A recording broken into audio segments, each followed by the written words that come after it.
GTK, detect click on a cell in a TreeView.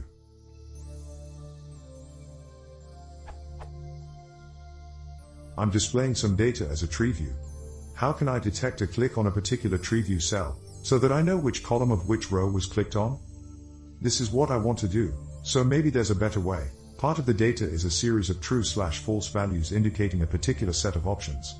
For example, the options might be picking any of the options small, medium, large, extra large to be displayed. If the user selects small and large, then the cell should display small, large. I don't want to give each a separate column since there are actually like 20 options, and only 2 or 3 will be selected at any point. When the user clicks on a cell, I want to display a pop-up with a bunch of checkboxes.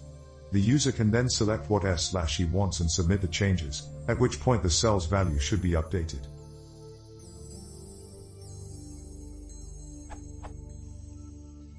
The easiest way I thought of doing this would be to just detect a click, or a double click, on the cell. Then I could pop up the window, and have the submit button of the window do what I want.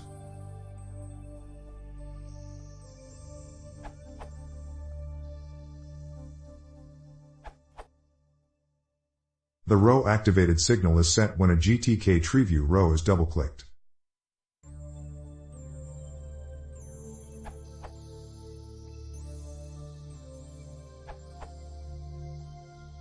From this GRIA tutorial and the API docs, I can just connect to the row activated event, which will give me all the information I need.